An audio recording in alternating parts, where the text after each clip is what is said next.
Bueno, gràcies per assistir a aquest acte i benvinguts. Es para mí un placer y un honor presentar, dentro de las jornadas del Año de la Luz y el Mes Cultural de la Escuela Politécnica, al catedrático de Física Aplicada de la Escuela, Augusto Beléndez Vázquez. Augusto también es miembro de la Real Sociedad Española de Física y la Isedo-Óptica y posee una extensa trayectoria como investigador en áreas como la óptica, la holografía o la propagación electromagnética en medios periódicos. Pero, aparte de eso, yo quisiera resaltar su gran labor y publicaciones relacionadas con la enseñanza de la física y la divulgación de la física y de la ciencia en general. Hoy nos presentará una conferencia acerca de la síntesis de Maxwell, que tuvo lugar hace 150 años y que además es uno de los hechos por los cuales este año 2015 ha sido designado como Año de la Luz. Así que no me extiendo más, te dejo cuando quieras. Muchas gracias. Bien, quiero agradecer a Sergi y a la Escuela Politécnica Superior el haberme dado la oportunidad de poder impartir esta conferencia y, por supuesto, a todos los presentes por vuestra asistencia. Bien, pues a menos que uno sea un poeta romántico, un héroe de guerra, una estrella de Hollywood o una estrella del rock, es un error morir joven. El físico escocés James Clerk Maxwell cometió ese error, el de morir con tan solo 48 años en 1879. Los físicos y los ingenieros estamos familiarizados con Maxwell, pero probablemente la mayoría de los no científicos, cuando usan sus teléfonos móviles, escuchan la radio, ven la televisión, usan el mando a distancia, se conectan a una red wifi o simplemente calientan los alimentos en el microondas, probablemente no sepan que Maxwell es el responsable de que esa tecnología sea posible. Es evidente que lo que hizo Maxwell afecta a cada día de nuestras vidas. Hace 150 años, en 1865, Maxwell publicó el artículo titulado Una teoría dinámica del campo electromagnético, que contenía nada más y nada menos que las ecuaciones de Maxwell, la predicción teórica de la existencia de las ondas electromagnéticas y la teoría electromagnética de la luz, y en el que afirmaba: parece que tenemos razones de peso para concluir que la propia luz, incluyendo el calor radiante y otras radiaciones, si las hay, es una perturbación electromagnética en forma de ondas que se propagan según las leyes del electromagnetismo. Evidentemente no estaba equivocado. Este año 2015, por tanto, se cumple el 150 aniversario de la teoría electromagnética de la luz. Y este es uno de los acontecimientos que se conmemoran en el Año Internacional de la Luz y de las Tecnologías Basadas en la Luz, junto con otros hitos importantes de la ciencia de la luz, como son la publicación hace 1000 años, en el año 1015, del libro de la óptica por Alhazen, la teoría ondulatoria de la luz de Fresnel de 1815, la teoría del efecto fotoeléctrico de Einstein de 1905 y también de Einstein la incorporación de la luz en la cosmología a través de la relatividad general justo hace 100 años, en el año 1915, y también se conmemoran dos hechos que tuvieron lugar hace 50 años, en el año 1965. El descubrimiento del fondo de radiación de microondas, ese eco del origen del universo y una de las pruebas del Big Bang que realizaron Penzias y Wilson, y también son de 1965 los logros alcanzados por Kao en la propagación de luz por fibras ópticas, que hoy en día es la base de las comunicaciones ópticas. Digamos además que tanto Einstein como Kao, como Penzias y como Wilson recibieron el Premio Nobel de Física precisamente por estas contribuciones a la luz. Pero, ¿qué es eso de la síntesis de Maxwell y de la teoría electromagnética de la luz? Pues bien, a comienzos del siglo XIX, la luz, la electricidad y el magnetismo eran considerados tres fenómenos independientes. Mientras que el interés por la óptica estaba justificado por la construcción de instrumentos ópticos, los fenómenos eléctricos y magnéticos podían interesar a los científicos, pero carecían del más mínimo interés al público en general, al no haber dado lugar a ninguna aplicación práctica. Sin embargo, todo cambió a partir del año 1800, tal y como intentaré mostrar en esta conferencia, en la que veremos cómo se pusieron los pilares de la teoría electromagnética de la luz. Analizaremos en primer lugar el papel fundamental de Young y Fresnel en la aceptación y desarrollo posterior de la teoría ondulatoria de la luz, así como la unificación electromagnética iniciada por Oersted, Ampère y Faraday, para concluir con la síntesis de Maxwell, de la luz, la electricidad y el magnetismo, que dio lugar a la teoría electromagnética de la luz. Esta síntesis es uno de los mayores logros de la física, pues unificó los fenómenos luminosos, eléctricos y magnéticos y permitió desarrollar toda la teoría de las ondas electromagnéticas, incluida la luz. Y hablando de la luz, a finales del siglo XVII existían dos teorías sobre la naturaleza de la luz. La teoría ondulatoria, defendida por Huygens y Hooke, en la cual la luz era un fenómeno ondulatorio al igual que el sonido, y la teoría corpuscular, a cuya cabeza se situó el mismísimo Isaac Newton, y que consideraba que la luz estaba formada por partículas luminosas emitidas por los cuerpos. Si a esto añadimos que Newton y Hooke eran enemigos irreconciliables, podemos imaginar lo que pasó. Durante todo el siglo XVIII, la teoría corpuscular de la luz gozó del favor de la mayoría de los científicos, fundamentalmente por el peso de la autoridad científica de Newton, que cayó como una losa sobre la teoría ondulatoria, aplastando a sus partidarios. Sin embargo, todo cambió entre 1801 y 1815, fundamentalmente gracias a la demostración experimental del carácter ondulatorio de la luz, realizada por Young, y a la formalización de la teoría ondulatoria de la luz, llevada a cabo por Fresnel. Por otro lado, podemos afirmar, sin riesgo a equivocarnos, que el electromagnetismo moderno es fruto de una invención y dos descubrimientos que tuvieron lugar en el primer tercio del siglo XIX. La invención es la construcción de una fuente de corriente eléctrica continua, la pila eléctrica, realizada por Volta hacia 1800. Gracias a este invento podemos decir que la electricidad triunfa. Los dos descubrimientos son la demostración de los efectos magnéticos producidos por corrientes eléctricas, realizada por Oersted y Ampère en 1820, y la generación de corriente eléctrica a partir de campos magnéticos, la inducción electromagnética, descubierta por Faraday en 1831. Con estas contribuciones se pusieron los pilares del electromagnetismo moderno, cerrado por la aportación de Maxwell ya en el último tercio del siglo XIX. En la estatua de la imagen, erigida en Edimburgo en 2008, podemos ver a Maxwell sujetando un disco de colores y acompañado de su perro Toby. Tanto el disco como el perro aparecerán en otras imágenes más adelante.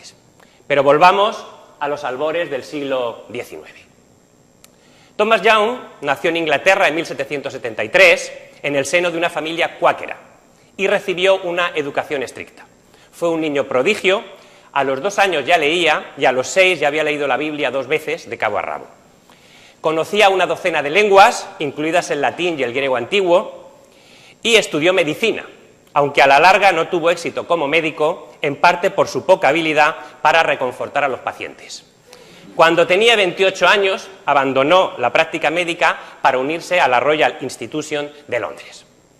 Fue uno de los primeros en descifrar jeroglíficos egipcios y desempeñó un papel esencial en la descodificación de la piedra Rosetta. Fue un lingüista fenomenal, el primero en identificar similitudes entre numerosos idiomas que él mismo denominó indoeuropeos. Realizó estudios sobre la visión y el ojo humano y propuso la teoría tricromática de la visión, confirmada apenas hace medio siglo. Investigó sobre el sonido, la audición y la voz humana, y fue entonces cuando se preguntó si el sonido y la luz no tendrían la misma naturaleza ondulatoria. Realizó descubrimientos en prácticamente todos los campos científicos que estudió, incluida mecánica y elasticidad. Para muchos, Young es el último hombre que lo sabía todo. Su contribución fundamental al campo de la luz es el experimento de la doble rendija, considerado como uno de los experimentos más bellos de la física y que probaba que la luz sufre el fenómeno de las interferencias, que es propio de las ondas, por lo que concluyó que la luz era una onda. En la imagen podemos ver, aparecer ahora, el patrón interferencial en una pantalla. en el cual observamos una sucesión de franjas brillantes y oscuras. Luz más luz puede dar lugar a oscuridad. En 1801 presentó ante la Royal Society el artículo sobre la teoría de la luz y los colores, y en 1803 experimentos y cálculos relativos a la óptica física, en el que demostraba experimentalmente la ley general de la interferencia de la luz y afirmaba que la luz era una onda. Como todas las ondas conocidas hasta entonces necesitaban de un medio material para su propagación, como sucedía con el sonido, las ondas en un estanque o las olas del mar, Young consideró que la luz se propagaba en un medio, el éter luminífero, que impregna todo el universo y que es raro y elástico en alto grado. Y además afirmó de forma contundente que la luz consiste en ondulaciones del éter luminífero. Del mismo modo que Young es responsable del resurgimiento de la teoría ondulatoria en Inglaterra, Agustín Fresnel revivió de forma increíble la teoría ondulatoria en Francia. Además, sin conocer los experimentos de Young. Fresnel nació en Broglie, de donde luego fue príncipe el premio Nobel Louis de Broglie, en el año 1788, y a diferencia de Young, su aprendizaje fue lento y a los 8 años todavía no sabía leer. Sin embargo, estudió Ingeniería de Caminos y Puentes en la Escuela Politécnica de París, graduándose con honores. Redescubrió el fenómeno de las interferencias con una variante del experimento de Young, utilizando el biprisma de Fresnel y los espejos de Fresnel. En 1805, hace 200 años, publica Memoria sobre la difracción de la luz, donde sintetizó los conceptos de la teoría ondulatoria de Huygens y el principio de interferencia de Fresnel, y analizó el fenómeno de la difracción, otro fenómeno también característico de las ondas, y que se presenta cuando una onda es distorsionada por un obstáculo. Fresnel dio rigor matemático a la teoría ondulatoria de la luz, acontecimiento que, como ya hemos dicho, se conmemora en este Año Internacional de la Luz. Su teoría tuvo un gran éxito y dio lugar a una avalancha de nuevos descubrimientos. Fresnel es uno de los 72 científicos e ingenieros franceses ilustres cuyos nombres aparecen justo encima de los 4 arcos debajo de la primera planta de la Torre Eiffel, hacia el exterior, a razón de 18 nombres por fachada.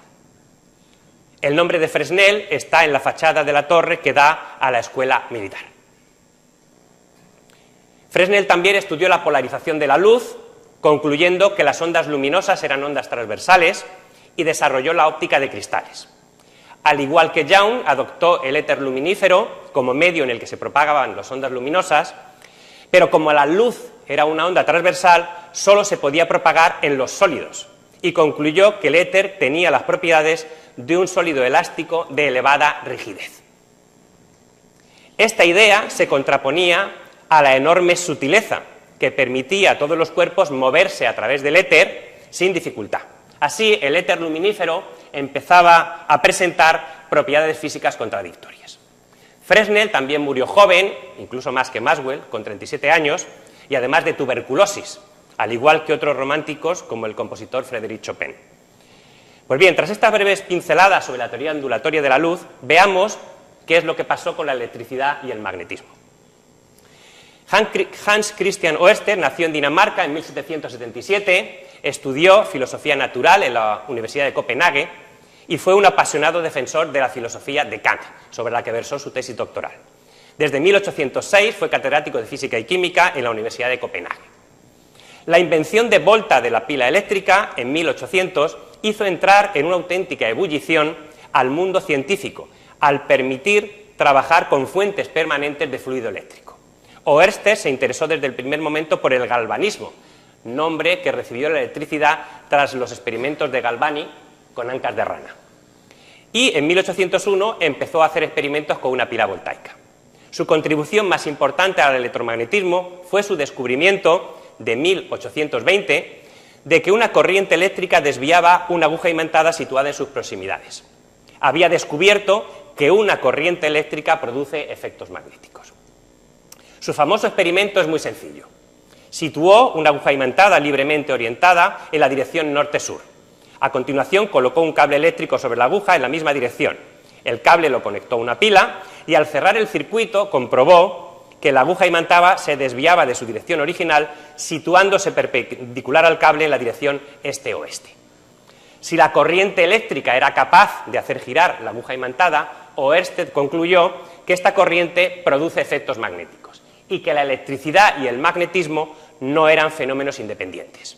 Publicó sus resultados en un breve artículo escrito en latín y titulado Experimenta circa effectum conflictus electrici in acum magneticam, que envió a las principales revistas científicas europeas hacia julio de 1820. Contemporáneo de Oersted fue el francés André-Marie Ampère, nacido en Lyon en 1775. Ampère fue un niño prodigio, educado bajo la influencia del filósofo Rousseau. Estudió privadamente y su vida fue, en el terreno personal, ciertamente tormentosa. Sus primeros años estuvieron marcados por la Revolución Francesa. Su padre, que era un comerciante de sedas, acabó de juez en Lyon y tuvo que juzgar y sentenciar a morir en la guillotina a un líder jacobino. Años después, cuando los jacobinos llegaron al poder, el padre de Ampère fue entonces juzgado y fue él quien perdió la cabeza en la guillotina cuando Ampère tenía 18 años. Este hecho le afectó profundamente hasta tal punto que tuvo una gran depresión y los años siguientes los pasó deambulando por la campiña francesa, intentando crear un idioma universal a partir del latín y el griego y escribiendo poesía.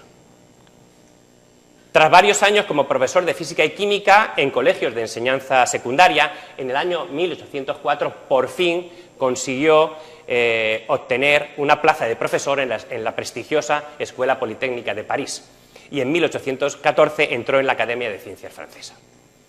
El nombre de Ampère también figura en la Torre Eiffel, en la fachada que da al Trocadero. Además de Fresnel y Ampère, otros ilustres científicos e ingenieros franceses cuyo nombre aparece en la Torre Eiffel son seguro conocidos para la audiencia. Lagrange, Legendre, Laplace, Lavoisier, Gay-Lussac, Fourier, Coulomb, Foucault, Cauchy, Poisson, Arago, Navier, de Prony, Poinsot y así hasta 72. Quizás ya sabemos por qué en España no se construyó algo parecido a una Torre Eiffel. Lamentablemente habría sido imposible encontrar 72 científicos e ingenieros españoles de esa relevancia cuyo nombre poner en sus fachadas. Ampère trabajó en matemáticas y en la óptica y también se paseó por la química y hasta puede calificarse como de casi un buen químico. Casi descubre el cloro, casi descubre el yodo y casi descubre la ley de Avogadro, enunciada 3 años después por Ampère sin conocerla. De hecho, en Francia, y como los franceses son así, a veces se le denomina ley de Avogadro-Ampère. Sin embargo, su contribución más importante la realizó al campo del electromagnetismo. En 1820 tuvo noticias sobre el increíble descubrimiento de Oersted, ese conflictus electrici que era capaz de hacer que se desviara una aguja imantada. Ampère, como he dicho, un hombre de carácter más bien torturado, estuvo obsesionado durante una semana hasta que pensó en una experiencia más compleja. Durante el verano de 1820 repitió el experimento de Oersted y llegó a la conclusión de que si una corriente eléctrica produce efectos magnéticos sobre un imán, ¿por qué no podría producir efectos magnéticos sobre otra corriente? En septiembre de ese mismo año expuso sus resultados ante la Academia de Ciencias Francesa en varias sesiones. En una de ellas, la del 18 de septiembre, presentó la que es una de las reglas introducidas por Ampère para precisar el descubrimiento de Oersted, la regla del hombrecillo. Y en la sesión del 25 de septiembre anunció un nuevo hecho, la acción mutua entre corrientes sin intervención de ningún imán. Dos corrientes eléctricas paralelas se repelen en función de si sus sentidos son iguales u opuestos, se repelen o atraen, respectivamente. En 1826 publicó su libro La teoría matemática de los fenómenos electrodinámicos deducidos únicamente de la experiencia, en el que afirma: el magnetismo es electricidad en movimiento y los fenómenos magnéticos dependen solo de la existencia y del movimiento de cargas eléctricas. Ampère y Fresnel fueron íntimos amigos y de hecho hasta Fresnel llegó a vivir en el piso de Ampère de París antes de su muerte. Ambos mantuvieron fructíferas conversaciones científicas y filosóficas Y Ampère pensó que el éter luminífero de Fresnel, en el que se propagaban las ondas luminosas, podía ser el medio de transmisión de la electricidad y el magnetismo. Nos encontramos con el primer atisbo de relación entre la luz y el electromagnetismo, una auténtica avanzadilla de lo que vendría después. El caso de Michael Faraday no es frecuente en la historia de la física. Su formación era muy elemental y, sin embargo, las leyes de la electricidad y el magnetismo son debidas mucho más a los descubrimientos experimentales realizados por Faraday que a los de cualquier otra persona. Nació en 1791 en Londres, en el seno de una familia humilde, y la única formación que recibió fue lectura, escritura y aritmética. Abandonó la escuela a los 13 años para trabajar en un taller de encuadernación, donde desarrolló un insaciable apetito por la lectura. Su pasión por la ciencia despertó tras la lectura de La Voz, Electricidad de la Enciclopedia Británica mientras la estaba encuadernando, y en ese momento se puso a hacer experimentos en un laboratorio improvisado. En 1813 fue contratado como ayudante de laboratorio del prestigioso químico británico Sir Humphry Davy en la Royal Institution de Londres, de la que fue elegido miembro en 1824 y en la que trabajó hasta su muerte en 1847. Faraday causó tal impresión a Davy que en una ocasión, al ser preguntado por cuál había sido su mayor descubrimiento científico, Davy respondió: mi gran descubrimiento ha sido Michael Faraday. Faraday realizó el primer descubrimiento sobre el electromagnetismo en 1821, un año después del experimento de Oersted, porque al intentar repetir este experimento con una aguja imantada en diversos puntos alrededor del hilo con corriente, dedujo que el hilo estaba rodeado por una serie infinita de líneas de fuerza circulares y concéntricas. El conjunto de estas líneas de fuerza es el campo magnético de la corriente. Partió de los trabajos de Oersted y Ampère sobre las propiedades magnéticas de las corrientes eléctricas y en el año 1831 consiguió producir una corriente eléctrica a partir de una acción magnética, fenómeno que se conoce como inducción electromagnética. Comprobó que al hacer pasar una corriente eléctrica por una bobina, se generaba otra corriente de muy corta duración en una bobina muy próxima. Este descubrimiento marcó un hito decisivo en el progreso, no solo de la ciencia, sino de la sociedad, y es el que se utiliza hoy en día para producir energía eléctrica a gran escala en las centrales eléctricas a partir de la ley de Faraday. En 1845 descubrió el efecto Faraday o efecto magneto-óptico, la influencia de un campo magnético sobre un haz de luz, y otra indicación de que el magnetismo y la luz debían estar relacionadas entre sí.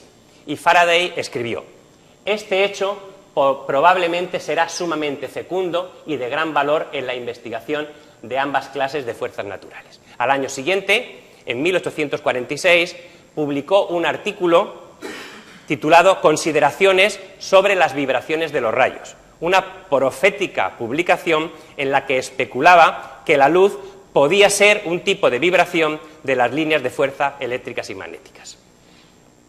Faraday abandonó la teoría de los fluidos eléctrico y magnético e introdujo los conceptos de campo y líneas de campo para explicar la electricidad y el magnetismo, apartándose de la descripción mecanicista de los fenómenos naturales al más puro estilo newtoniano de acciones a distancia. Esta incorporación del concepto de campo fue calificado por Einstein como el gran cambio en la física, pues suministró a la electricidad, el magnetismo y la óptica un marco común de teorías físicas. Sin embargo, hubo que esperar varios años hasta que se aceptaran definitivamente las líneas de fuerza de Faraday, justo hasta que Maxwell entró en escena. James Clerk Maxwell es uno de los científicos más importantes de la historia de la ciencia. No se puede comprender el siglo XIX, una centuria esencial para nosotros, sin tener en cuenta figuras como Darwin, Lyell, Pasteur o Faraday, pero mucho menos aún sin recordar a Maxwell, que nos dejó la teoría del campo electromagnético, una de las creaciones científicas más originales e importantes que se han hecho jamás. Maxwell es además uno de los grandes de la historia de la física, junto con Newton y Einstein, quizás los dos únicos que le preceden claramente en una hipotética escala de excelencia científica. Maxwell nació en el año 1831 en Edimburgo, en el seno de una familia acomodada. Su vida transcurrió durante la consolidación de la Revolución Industrial en Gran Bretaña, en la era victoriana, en pleno auge del Imperio Británico. Quisiera hacer aquí un breve inciso. Al leer James Clerk Maxwell, probablemente pensemos que su nombre era compuesto, James Clerk, y su apellido era Maxwell. Sin embargo, realmente su primer apellido no era Maxwell, sino Clerk, y además el apellido de su madre era Kay. Lo que sucede es que su bisabuelo, George Clerk, se casó con su prima Dorothea Clerk, cuya madre se llamaba Agnes Maxwell, y al heredar las fincas de la familia Maxwell, y por temas legales y de herencia, añadió el nombre Maxwell a su primer apellido Clerk, quedando su apellido desde entonces como Clerk Maxwell, que además solo llevaban los primogénitos de la familia. Los demás eran únicamente Clerk. En resumen, resulta que las ecuaciones del electromagnetismo llevan el nombre del primer apellido de una tatarabuela de Maxwell. Su padre era abogado de formación, pero estaba muy interesado por la tecnología. Pero es a su madre la que debe sus primeras enseñanzas hasta los 8 años de edad, momento en el que su madre fallece de cáncer. Tras 3 años más recibiendo educación privada en la finca familiar de Glenair, en Escocia, con 11 años fue enviado a la Academia de Edimburgo, donde aprendió francés, alemán, lógica, filosofía, química y matemáticas. En 1847 entró en la Universidad de Edimburgo, en la que fue autorizado a utilizar algunos aparatos de laboratorio en sus horas libres. Con 15 años presenta su primer trabajo científico, en 1846, titulado Sobre la descripción de los óvalos y las curvas con multiplicidad de focos, en la Royal Society de Edimburgo, que fue leído por su profesor y tutor James Forbes, porque no se consideraba propio que un muchacho en blusa subiera a la tribuna. En 1849, con 17 años, presenta ante la misma sociedad el trabajo titulado Sobre la teoría de los cuerpos rodantes, y en 1850 sobre el equilibrio de los sólidos elásticos. Maxwell tuvo una gran amistad con los también físicos Peter Tait y William Thomson, posteriormente Lord Kelvin. Los tres mantuvieron frecuentes intercambios epistolares sobre sus investigaciones.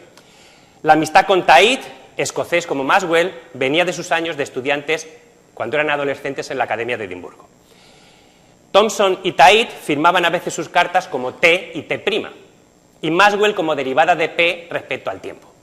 Pues en uno de los libros de Tait, una de las expresiones de la segunda ley de la termodinámica era derivada de P respecto al tiempo igual a J por C por M, precisamente las iniciales de James Clerk Maxwell.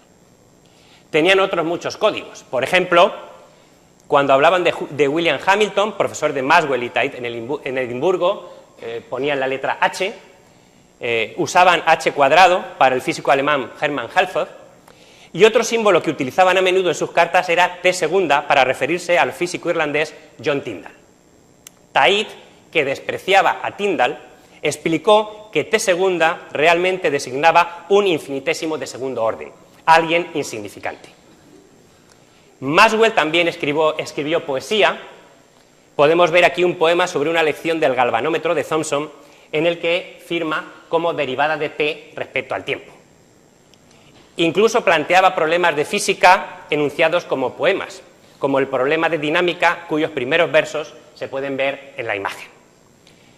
Después de estudiar 3 cursos de una carrera de 4, dejó Edimburgo para marchar a la Universidad de Cambridge, el centro más influyente de la física en aquella época. En Cambridge fue admitido en el Trinity College, el antiguo College de Newton y uno de los más prestigiosos. Para los estudiantes con inclinaciones científicas y una gran habilidad con las matemáticas, la Universidad de Cambridge poseía el atractivo de un sistema de exámenes muy duro, introducido en 1730 y conocido desde 1824 como tripos matemático.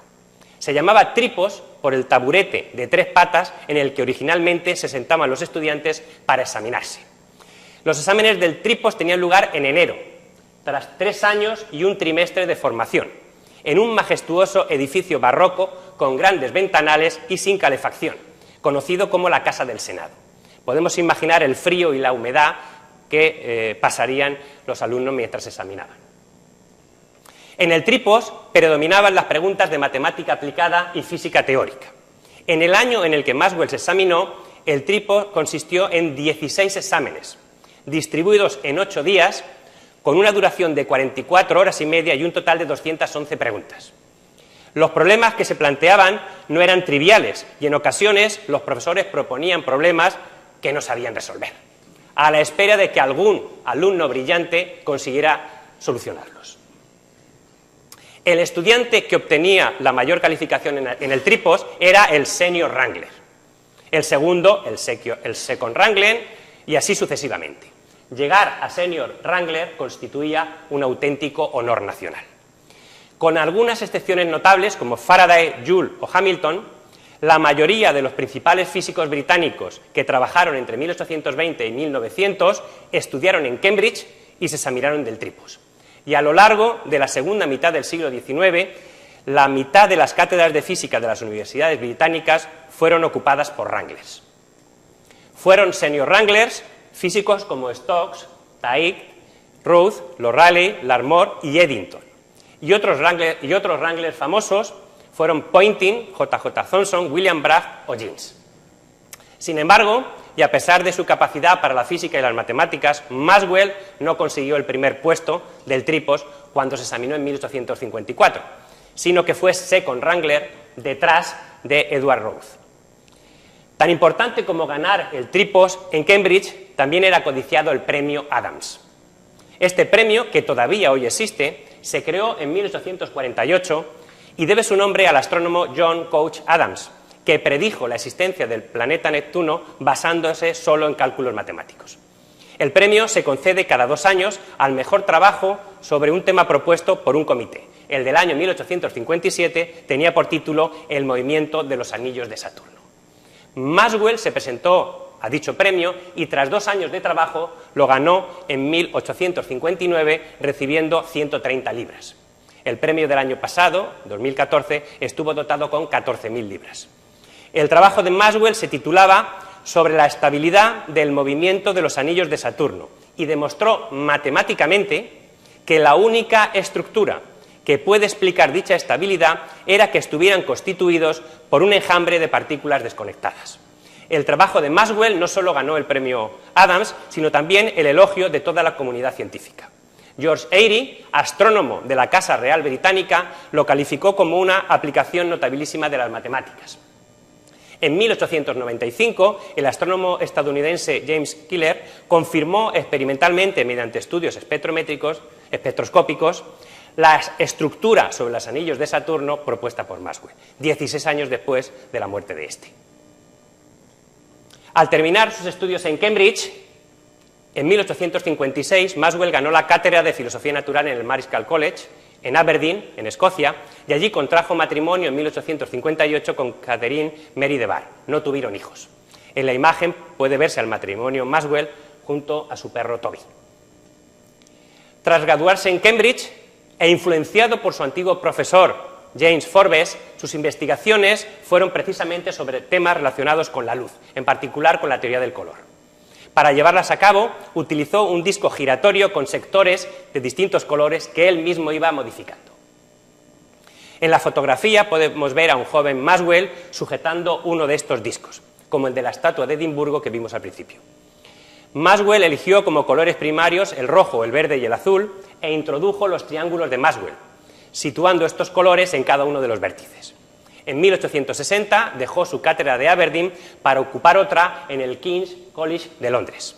En 1860 ganó la medalla Rumford de la Royal Society precisamente por sus trabajos sobre teoría del color y fue invitado a impartir una conferencia en esta sociedad para explicar estos trabajos. En la charla fue el primero en proyectar una fotografía en color, otra de las contribuciones de Maxwell a la óptica.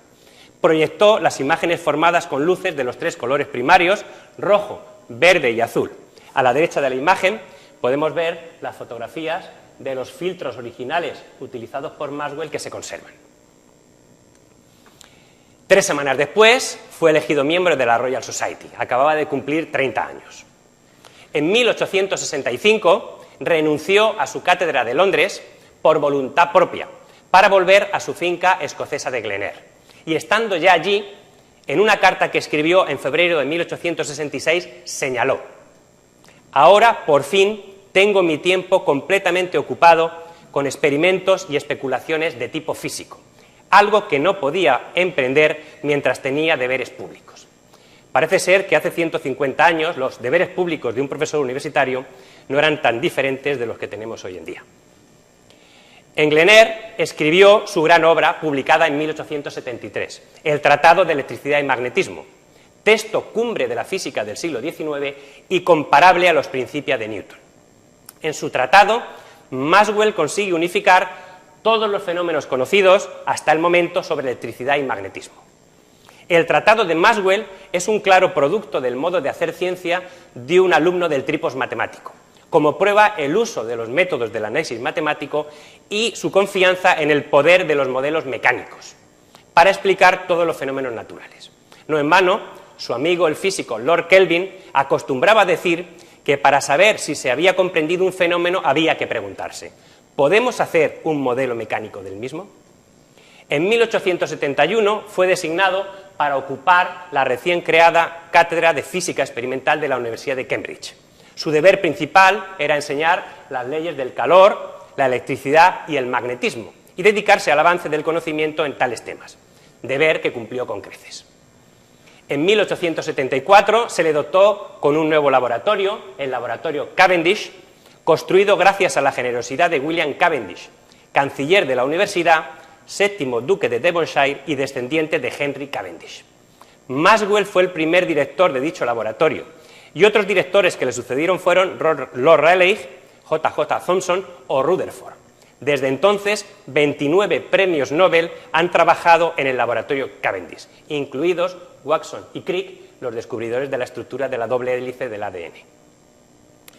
Una de las misiones que tenía Maxwell era poner orden y editar los documentos de electricidad de Henry Cavendish, un científico inglés del siglo XVII que publicó solo un par de artículos, pero que dejó 20 paquetes de manuscritos inéditos sobre electricidad escritos entre 1771 y 1781.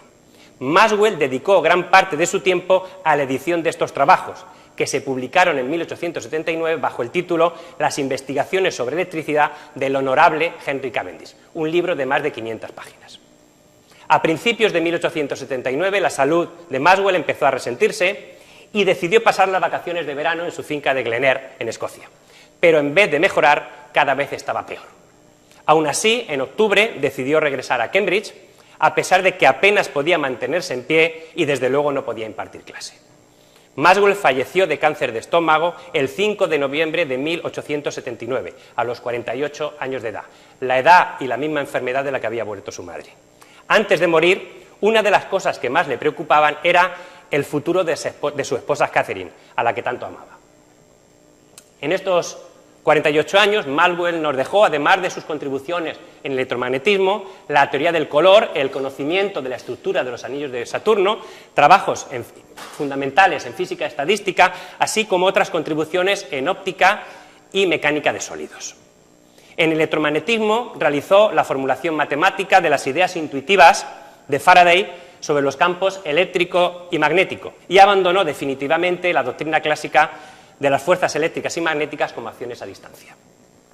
En 1856 publica sobre las líneas de fuerza de Faraday y en 1861 sobre las líneas físicas de fuerza.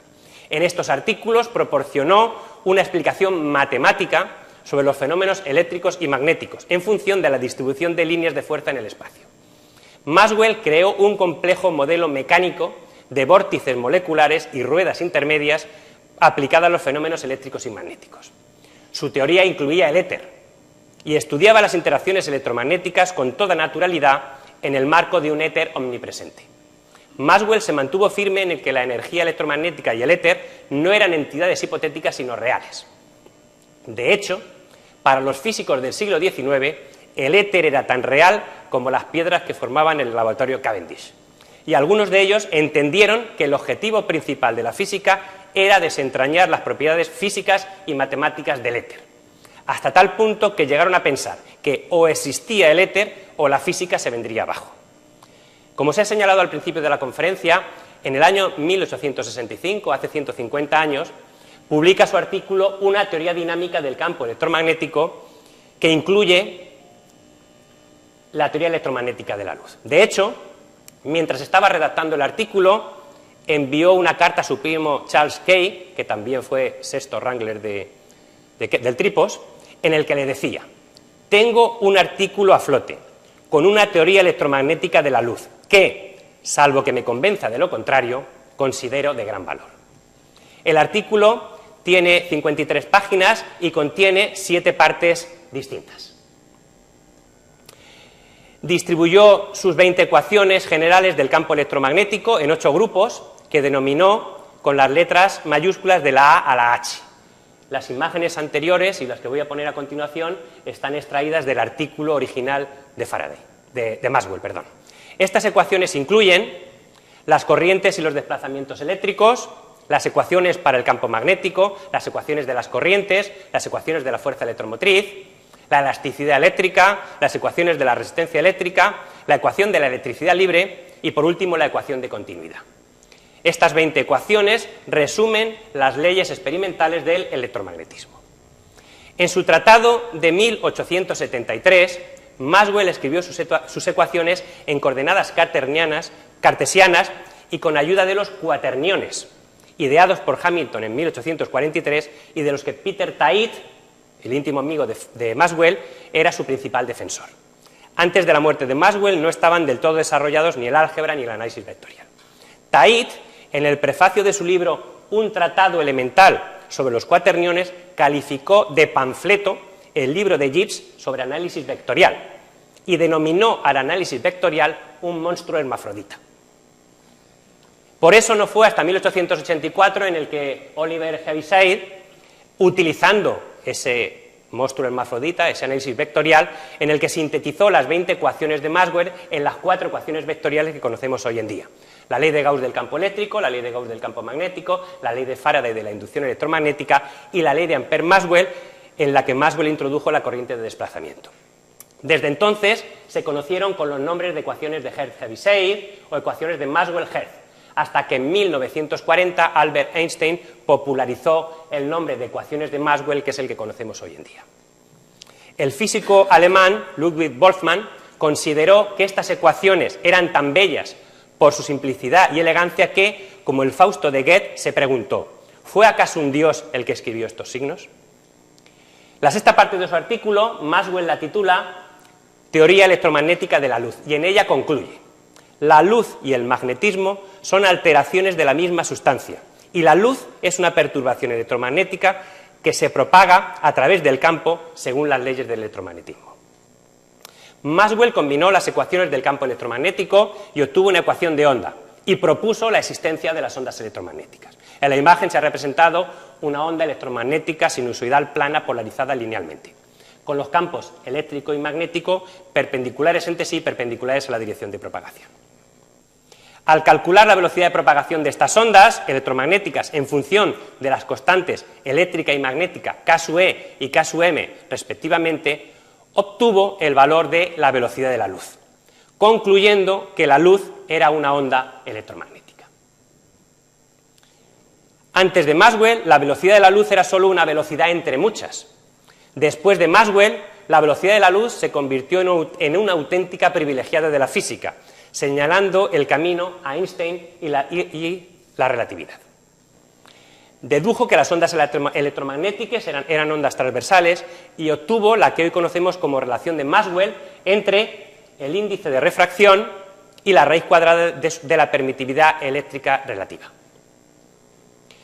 En 1888, Hertz produjo ondas electromagnéticas artificialmente en el laboratorio por primera vez utilizando circuitos oscilantes LC. Esto suponía la confirmación de la teoría de Maxwell y una victoria sobre los ingenieros telegráficos como William Preece, el director del Servicio Británico de Correos y Telégrafos, que negaba la aplicabilidad de la física de Maxwell a cuestiones de ingeniería práctica. Desgraciadamente, Maxwell había fallecido 9 años antes y no pudo ver el éxito de su predicción, que es la base de la transmisión de información sin cables, como probara en diciembre de 1901 el ingeniero italiano Guillermo Marconi al realizar una transmisión mediante ondas electromagnéticas a través del Océano Atlántico entre Cornualles, Inglaterra, y Terranova, en Canadá.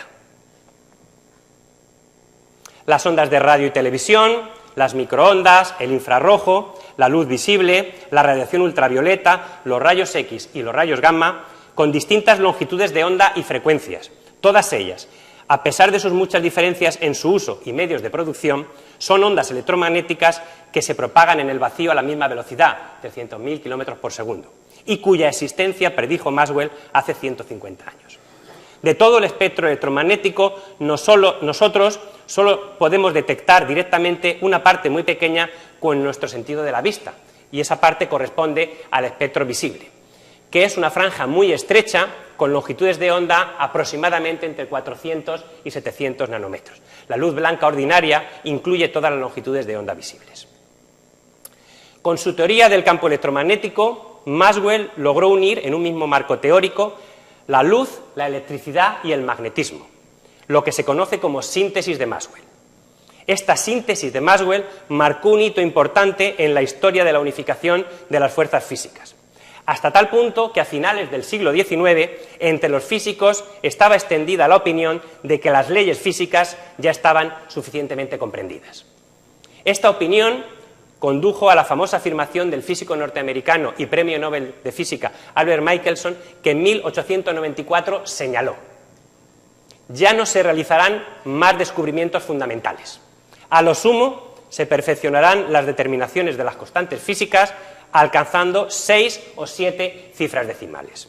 Nada más lejos de la realidad. En los primeros años del siglo XX se produjeron dos cambios trascendentales en el paradigma de la física: la introducción de la física cuántica y la teoría especial de la relatividad. Y de este cambio de paradigma es responsable tanto la luz, otra vez la luz, como la teoría de las ondas electromagnéticas de Maxwell, pues sentó las bases para dos de las ideas más revolucionarias surgidas a principios del siglo XX, relacionadas con el estudio de la radiación electromagnética emitida por un cuerpo negro, que llevó a Planck en el año 1900 a postular la teoría de los cuantos de energía, con ayuda de los cuales Einstein explicó en 1905 el efecto fotoeléctrico, otro de los acontecimientos que conmemoramos en este Año Internacional de la Luz. Y por otro lado, el experimento de Michelson y Morley, que permitió a Einstein concluir que la velocidad de la luz en el vacío es la misma para todos los observadores inerciales, y desarrollar su teoría de la relatividad especial también en 1905. Es evidente que Maxwell abrió las puertas a la física del siglo XX. Aunque la obra de Maxwell fue majestuosa y extensa, tuvo ciertas limitaciones, entre ellas la más importante, la conciliación de la mecánica de Newton y el electromagnetismo de Maxwell. Problema que fue resuelto finalmente por Einstein en 1905 con su teoría de la relatividad especial. Tras los trabajos de Einstein, el éter luminífero, ese espíritu sutilísimo que ya habían considerado Young y Fresnel, entre otros, y que se había convertido en el centro de atención de la física del siglo XIX, estaba muerto y enterrado. Las ondas electromagnéticas se pueden propagar en el vacío. El propio Einstein reconoció que su teoría de la relatividad especial debía sus orígenes a las ecuaciones de Maxwell, del campo electromagnético. Y en su artículo La influencia de Maxwell en la evolución de la idea de la realidad física, publicado en 1931, en la celebración del centenario del nacimiento de Maxwell, Einstein señaló: una época científica acabó y otra empezó con Maxwell. Este cambio en la concepción de la realidad es el más profundo y fructífero que se ha producido en la física desde los tiempos de Newton. Y afirmó: el trabajo de James Clerk Maxwell cambió el mundo para siempre. Esta frase de Einstein ha hecho que, al igual que hemos visto al principio, que a Thomas Young se le haya llamado el hombre que lo sabía todo, a Maxwell se le califique como el hombre que lo cambió todo. Muchas gracias.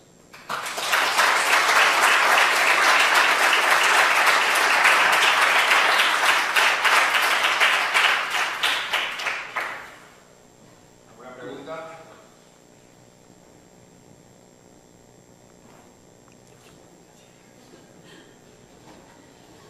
Pues agradecerte otra vez tu colaboración y esta conferencia. Muchas gracias. Muchas gracias por vuestra presencia.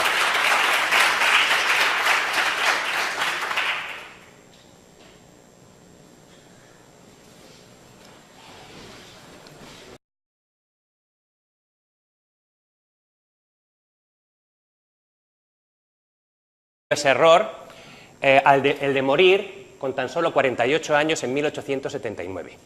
Los físicos y los ingenieros estamos familiarizados con Maxwell, pero probablemente la mayoría de los no científicos, cuando usan sus teléfonos móviles, escuchan la radio, ven la televisión, usan el mando a distancia, se conectan a una red wifi o simplemente calientan los alimentos en el microondas, probablemente no sepan que Maxwell es el responsable de que esa tecnología sea posible.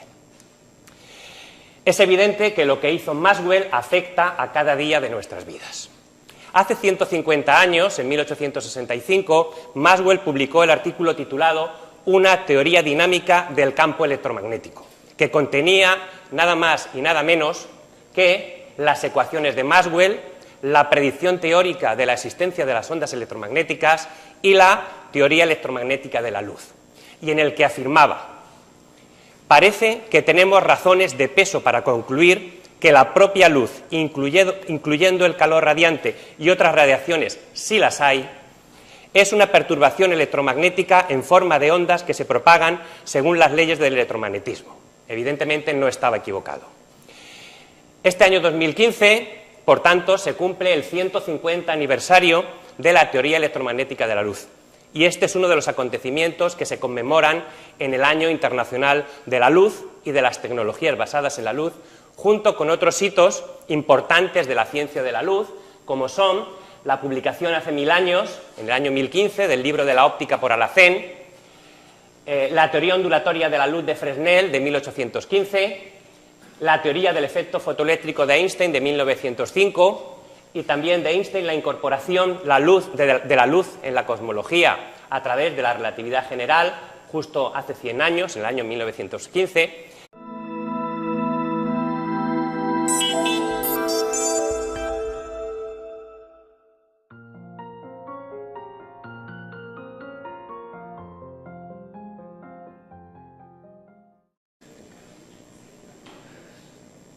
Bueno, gràcies per assistir a aquest acte i benvinguts. Es para mí un placer y un honor presentar, dentro de las jornadas del Año de la Luz y el Mes Cultural de la Escuela Politécnica, al catedrático de Física Aplicada de la Escuela, Augusto Beléndez Vázquez. Augusto también es miembro de la Real Sociedad Española de Física y la Isedo-Óptica y posee una extensa trayectoria como investigador en áreas como la óptica, la holografía o la propagación electromagnética en medios periódicos. Pero, aparte de eso, yo quisiera resaltar su gran labor y publicaciones. Y también se conmemoran dos hechos que tuvieron lugar hace 50 años, en el año 1965. El descubrimiento del fondo de radiación de microondas, ese eco del origen del universo y una de las pruebas del Big Bang que realizaron Penzias y Wilson, y también son de 1965 los logros alcanzados por Kao en la propagación de luz por fibras ópticas, que hoy en día es la base de las comunicaciones ópticas. Digamos además que tanto Einstein como Kao, como Penzias y como Wilson recibieron el Premio Nobel de Física precisamente por estas contribuciones a la luz. Pero, ¿qué es eso de la síntesis de Maxwell y de la teoría electromagnética de la luz? Pues bien, a comienzos del siglo XIX, la luz, la electricidad y el magnetismo eran considerados tres fenómenos independientes. Mientras que el interés por la óptica estaba justificado por la construcción de instrumentos ópticos, los fenómenos eléctricos y magnéticos podían interesar a los relacionadas con la enseñanza de la física y la divulgación de la física y de la ciencia en general. Hoy nos presentará una conferencia acerca de la síntesis de Maxwell, que tuvo lugar hace 150 años y que además es uno de los hechos por los cuales este año 2015 ha sido designado como Año de la Luz. Así que no me extiendo más, te dejo cuando quieras. Muchas gracias.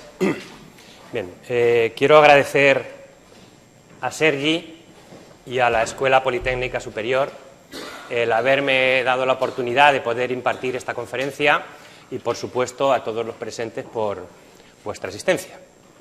Bien, pues a menos que uno sea un poeta romántico, un héroe de guerra, una estrella de Hollywood o una estrella del rock, es un error morir joven. El físico escocés James Clerk Maxwell cometió